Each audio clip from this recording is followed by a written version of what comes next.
Hi hello అందరికీ నమస్తే. నేను మీ సుగుణరావు అండి. ప్రస్తుతం నేను ఈ రోజు వచ్చేసి భద్రాద్రి కొత్తగూడెం జిల్లా జులూరుపాడు మండలం బేతలపాడు అనే విలేజ్ లో ఉన్నానండి. ఈ మిరప తేజ రకం సన్న రకం వచ్చేసి మన వారాహి హైబ్రిడ్ సీడ్స్ వారి ఆర్య అనే పెద్ద రకం వెరైటీ అండి. ఈ ఊరికి మన వేరే ఊరు నుంచి రైతులు ఈ తోటను చూడడానికి వచ్చారండి. వాళ్ళు ఈ తోట చూసిన తర్వాత వాళ్ళ అనుభవం ఏంటో, ఏం గమనించారో, తోటలో ఈ రకంలో గొప్పతనం ఏముందో అనేసి మనం ఒకసారి రైతుల ద్వారా తెలుసుకుందామండి.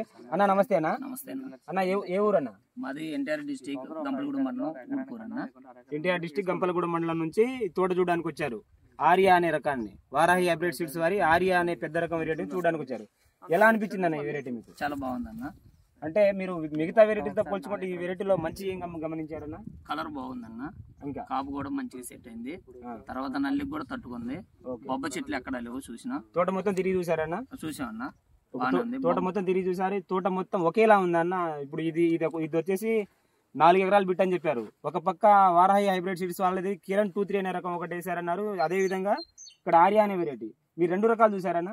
చూసామన్న. 2 రకాలు బాగున్నాయా? బాగున్నాయన్న. అంటే ఇంకా ఏం గమనించారన్న? అంటే మీరు కూడా తోటలు వేస్తారు కదా, అక్కడ తాళి శాతం లేదన్న. తాళి శాతం లేదు. లేదు. ఇంకా కాపు బాగుంది. చిక్కటి ఒకసారి కాపు కూడా చూపించండి. చిక్కటి కాపు అంటున్నారు. ఎలాంటి కాపు? దగ్గర కాపు. చెట్టు ఎదుగుదల కూడా బాగుంది, బాగొచ్చింది కదా. 5 అడుగులు ఎదిగింది చెట్టు. తోట మొత్తం ఎక్కడ చూసుకున్నా అంతే ఉంది. చూడండి ఈ చెట్టు హైట్ చూడండి ఒకసారి. ఇంకోటి కాయ కలర్ ఎలా అనిపించింది అన్న? కలర్ బాగుంది. కలర్ బాగుంది. బారు కూడా మీరు అబ్జర్వ్ చేశారా? జంప్ ఉంది. కాయ జంప్ ఉంది. అంటే కింద మన మొదటి కాపు ఎలా ఉందో చివరి దశలో కూడా కాయ సైజ్ బాగుంది. చూడండి 5 అంగుళాలు ఉంది. ఈ రకం వచ్చేసి వారాహి హైబ్రిడ్ సీడ్స్ వాళ్ళ ఆర్య అనే వెరైటీ అండి. బాగా అనిపించింది అన్న? మంచిగా ఉందన్న. ఓకేనా? రైతు పెట్టుకోదగ్గ గింజ. మన రైతు సోదరులు అంటున్నారు ఈ రకం వచ్చేసి రైతులందరూ పెట్టుకునే దగ్గర విత్తనం అంటున్నారు. గమనించాలి రైతు సోదరులు. సరే అన్న, నమస్తే అన్న.